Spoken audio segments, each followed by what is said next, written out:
लीजिए सुनिए जयशंकर प्रसाद की लिखी कहानी मधुआ, मेरी यानी हर्षपाल की आवाज़ में। आज 7 दिन हो गए, पीने को कौन कहे, छुआ तक नहीं। आज 7वां दिन है सरकार। तुम झूठे हो, अभी तो तुम्हारे कपड़े से महक आ रही है। वो तो कई दिन हुए, 7 दिन से ऊपर कई दिन हुए। अंधेरे में बोतल उड़ेलने लगा था, कपड़े पर गिर जाने से नशा भी न आया। और आपको कहने का क्या कहूँ, सच मानिए 7 दिन, ठीक 7 दिन से एक बूंद भी नहीं। ठाकुर सरदार सिंह हंसने लगे। लखनऊ में लड़का पढ़ता था, ठाकुर साहब भी कभी कभी आ जाते थे। उनको कहानी सुनने का चस्का था। खोजने पर यही शराबी मिला। वह रात को, दोपहर में, कभी कभी सवेरे भी आता। अपनी लच्छेदार कहानी सुनाकर ठाकुर साहब का मनोविनोद करता। ठाकुर ने हंसते हुए कहा, तो आज पियोगे ना? झूठ कैसे कहूँ, आज तो जितना मिलेगा सब पीऊँगा। 7 दिन चने चबेने पर बिताए हैं, किस लिए? अद्भुत। 7 दिन पेट काट कर अच्छा भोजन न करके तुम्हें पीने की सूझी। ये भी सरकार, मौज बहार की एक घड़ी एक लंबे दुखपूर्ण जीवन से अच्छी है। उसकी खुमारी में रूखे दिन काट लिए जा सकते हैं। अच्छा, आज दिन भर तुमने क्या किया? मैंने? अच्छा सुनिए, सवेरे कोहरा पड़ रहा था। मैं धुएं सा, कंबल सा, वह भी सूर्य के चारों ओर लिपटा था। हम दोनों मुंह छिपाए पड़े थे। ठाकुर ने हंसकर कहा, अच्छा, तो इस मुंह छिपाने का कोई कारण? 7 दिन से एक बूंद भी न गले से उतरी थी, भला मैं मुंह कैसे दिखा सकता था? और जब 12 बजे धूप निकली तो लाचारी सी थी। उठा, हाथ मुंह धोने में जो दुख हुआ सरकार, वह क्या कहने की बात है। पास में पैसे बचे थे, चना चबेने से दांत भाग रहे थे, कटकटी लग रही थी। पराठे वाले के यहाँ पहुँचा, धीरे धीरे पराठा खाता रहा और अपने को सेकता भी रहा। फिर गोमती किनारे चला गया। घूमते घूमते अंधेरा हो गया, बूंद पड़ने लगी, तब कभी भागकर आपके यहाँ आ गया।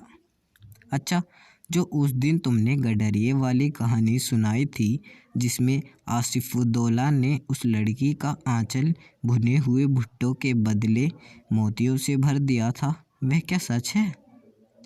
सच? अरे, वह गरीब लड़की भूख से उन्हें चबाकर थू थू करने लगी, रोने लगी। ऐसी निर्दयी दिल लगी बड़े लोग ही कर बैठते हैं। सुना है श्री रामचंद्र ने हनुमान जी के से ऐसे ही। ठाकुर साहब ठटकाकर हंसने लगे, पेट पकड़कर हंसते हंसते लौट गए। सांस बटोरते हुए संभाल कर बोले, और बड़प्पन किसे कहते हैं? कंगाल तो कंगाल, गधी लड़की, भला उसे कभी मोती देखे थे? चबाने लगी होगी।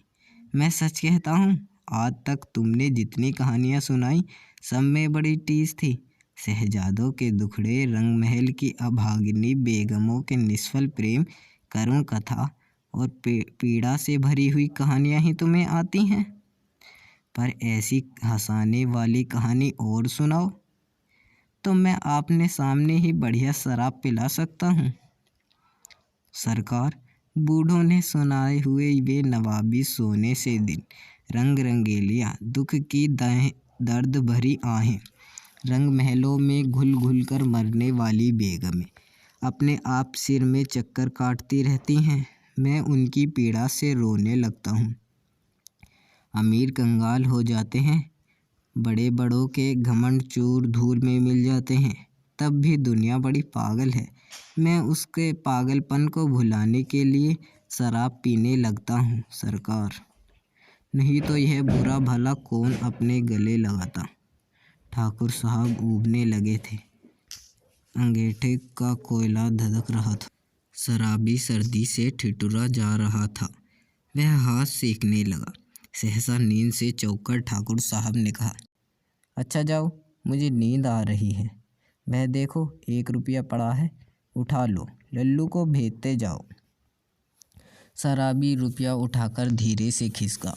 लल्लू था ठाकुर साहब का जमादार। उसे खोदते हुए जब वह फाटक पर की बगल वाली कोठरी के पास पहुंचा तो सुकुमार कंठ से सिसकने के शब्द सुनाई पड़ा। वह खड़ा होकर सुनने लगा। तो सुअर रोता क्यों है? कुंवर साहब ने 2 लात ही तो लगाई हैं, कुछ गोली तो नहीं मार दी? कर्कश स्वर में लल्लू बोल रहा था, किंतु उत्तर में सिसकियों के साथ एक आध हिचकी ही सुनाई पड़ जाती थी। अब और भी कठोरता से लल्लू ने कहा, मधुआ जा सो रहे, नखरा न कर, नहीं तो उठूंगा और खाल उधेड़ दूंगा, समझा ना? शराबी चुपचाप सुन रहा था। बालक की सिसकियाँ और बढ़ने लगी। फिर उसे सुनाई पड़ा, ले अब भाग यहाँ से। भागता है कि नहीं? क्या मार खाने पर तुला है? भयभीत बालक बाहर चला आ रहा था। शराबी ने उसके छोटे से सुंदर गोरे मुख को देखा। आंसू की बूंदें लुढ़क रही थीं। बड़े दुलार से उसका मुंह पोंछते हुए उसे लेकर वह फाटक के बाहर चला आया। 10 बज रहे थे। कड़ाके की सर्दी थी।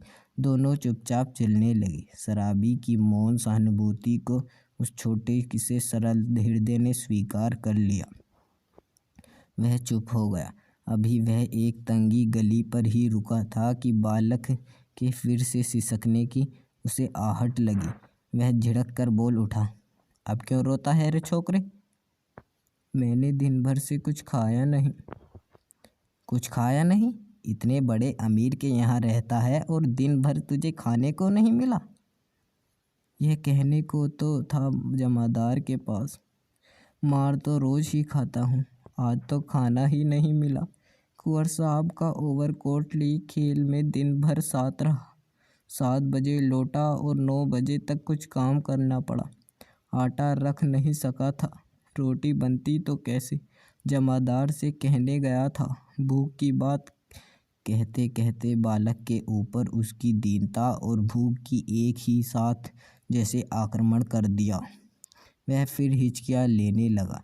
शराबी उसका हाथ पकड़कर घसीटता हुआ गली में ले गया।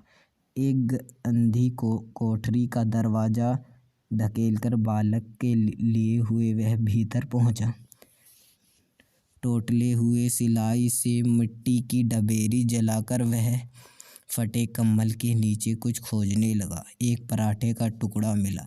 शराबी उसे बालक के हाथ में देकर बोला, तब तक तू इसे चबा, मैं तेरा घड़ा भरने के लिए कुछ और ले आऊं। सुनता है रे छोकरे, रोना मत, रोएगा तो खूब पीटूंगा। मुझे रोने से बड़ा बैर है, पाजी कहीं का, मुझे भी रुलाने का। शराबी गली के बाहर भागा। उसके हाथ में 1 रुपया था। 12 आने का एक देसी अद्धा और 2 आने की चाय, 2 आने की पकौड़ी, नहीं आलू मटर, अच्छा ना सही 4 आने का मांस ही ले लूँगा। पर यह छोकरा, इसका घड़ा जो भरना होगा, यह कितना खाएगा और क्या खाएगा? ओह, आज तक तो मैंने कभी दूसरों के खाने की सोच विचार किया ही नहीं। तो क्या ले चलूं? पहले एक अद्धा तो ले लूं। इतना सोचते सोचते उसकी आंखों पर बिजली की चमक झलक पड़ी। उसके अपने को मिठाई की दुकान पर खड़ा पाया। वह शराब का अद्धा लेना भूलकर मिठाई पूरी खरीदने लगा। नमकीन लेना भी न भूला। पूरा 1 रुपये का सामान लेकर वह दुकान से हटा। जल्द पहुंचने के लिए एक तरह से दौड़ने लगा। अपनी कोठरी में पहुंचकर उसने दोनों की पांत बालक के सामने सजा दी। उसकी सुगंध से बालक के गले में तराहट पहुंची। वह मुस्कुराने लगा। शराबी ने मिट्टी की गगरी से पानी उड़ेलते हुए कहा, नटखट कहीं का, हंसता है, सीधी बांस नाक में पहुंची ना, ले खूब ठूंस कर खा ले। और फिर रोया कि पिटा।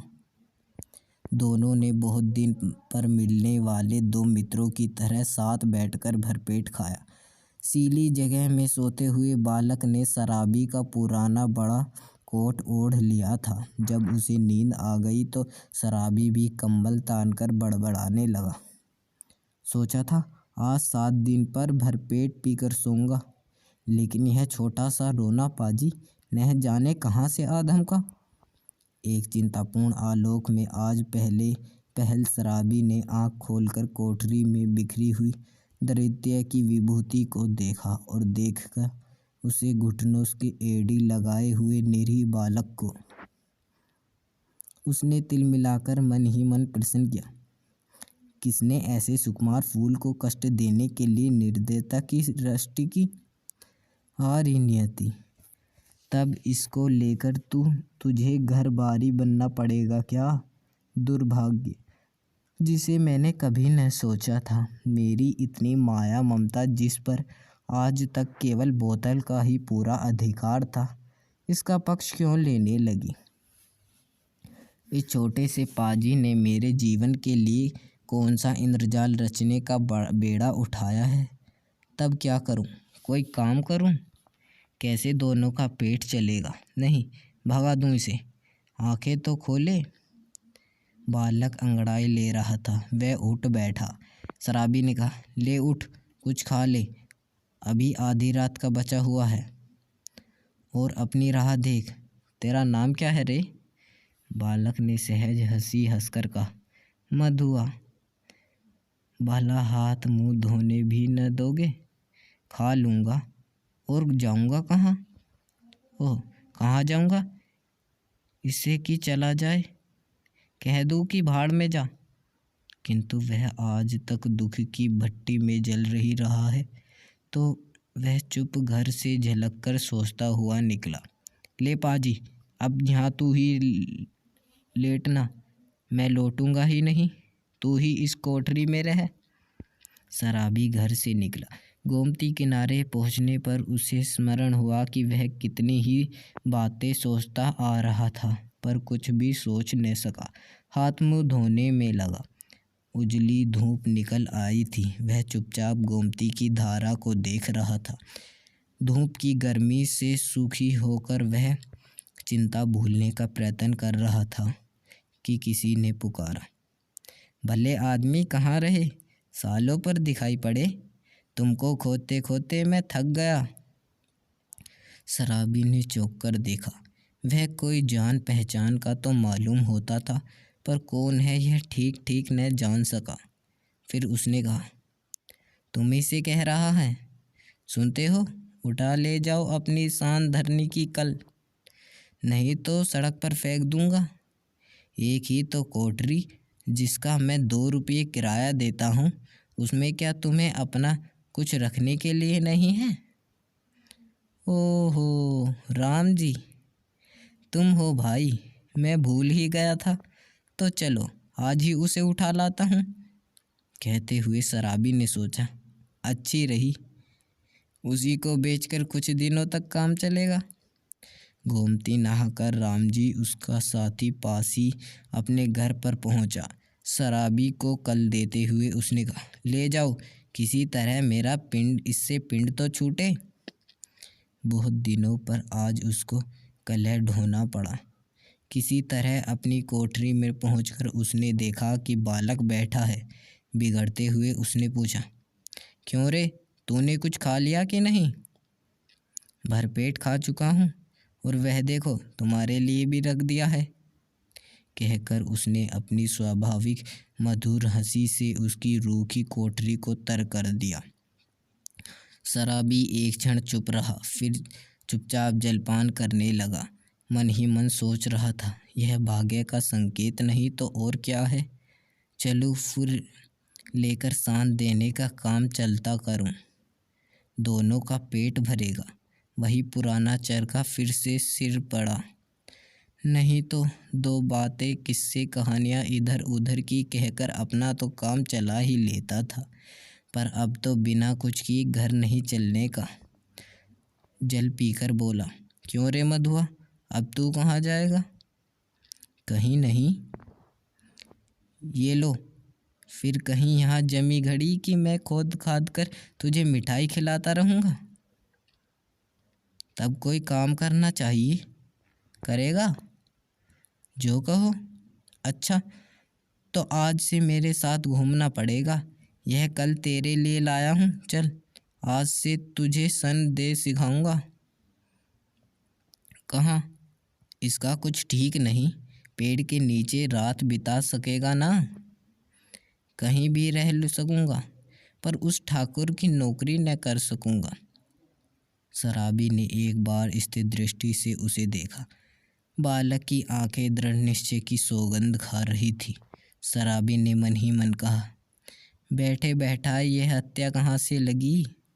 अब तो शराब न पीने की मुझे भी सौगंध लेनी पड़ेगी। वह साथ ले जाने वाली वस्तुओं को बटोरने लगा, एक गट्ठर का, दूसरा कल का। 2 बोझ उठाए। शराबी ने पूछा, तू किसे उठाएगा? जिसे कहो। अच्छा, तेरा बाप जो मुझे पकड़े है तो? कोई नहीं पकड़ेगा, चलो भी, मेरा बाप कभी मर गए। शराबी आश्चर्य से उसका मुंह देखते हुए कल उठाकर खड़ा हो गया। बालक ने गठरी ला दी। दोनों कोठरी छोड़कर चल पड़े। अभी आप सुन रहे थे जयशंकर प्रसाद की लिखी कहानी मधुआ, मेरी यानी हर्षपाल की